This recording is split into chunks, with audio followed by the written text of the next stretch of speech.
سورة البقرہ آیت نمبر 263۔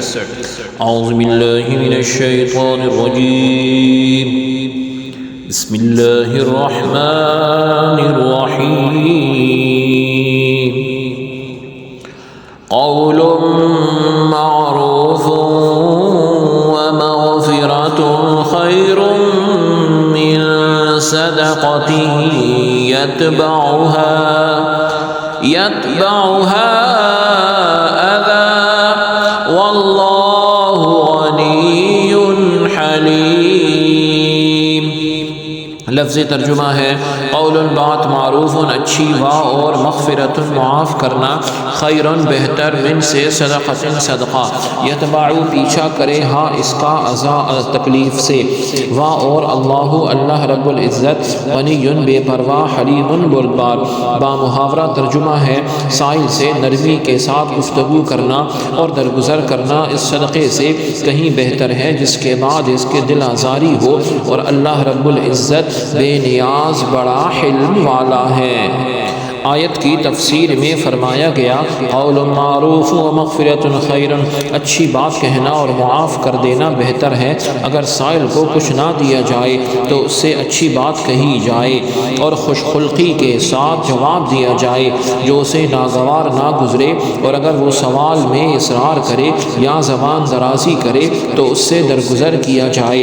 سائل کو کچھ نہ دینے کی صورت میں اس سے اچھی بات کہنا اور اس کی زیادتی کو معاف کر دینا اس صدقے سے بہتر ہے جس کے بعد اسے عار دلائی جائے یا احسان جتایا جائے یا کسی دوسرے طریقے سے اسے تکلیف پہنچائی جائے۔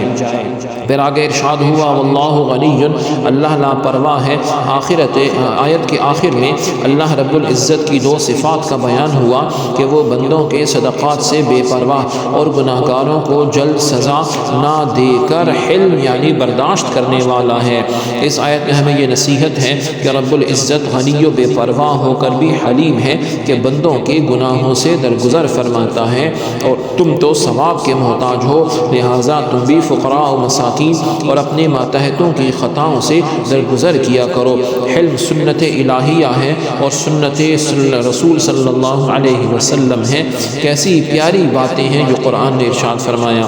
حضرت ام بجیدہ رضی اللہ عنہ فرماتی ہیں کہ میں نے ورگاہ رسالت صلی اللہ علیہ وسلم میں عرض کی یا رسول اللہ، ایک مسکین میرے دروازے پر آ کر کھڑا ہوتا ہے اور میرے پاس اس کو دینے کے لیے کچھ نہیں ہوتا تو میں کیا کروں؟ تو آپ نے ارشاد فرمایا اگر تیرے پاس جلے ہوئے کھر کے سوا کچھ نہ ہو تو وہ بھی اسے دے دو، یعنی معمولی سی چیز گھر میں ہو بھی اس کو دے دو جس کو تم معمولی سمجھتے ہو۔ حضرت ابو مسعود رضی اللہ عنہ فرماتے ہیں کہ وہ اپنے غلام کو مار رہے تھے، غلام نے کہا میں اللہ کی پناہ مانگتا ہوں اور اسے مارنا شروع کر دیا۔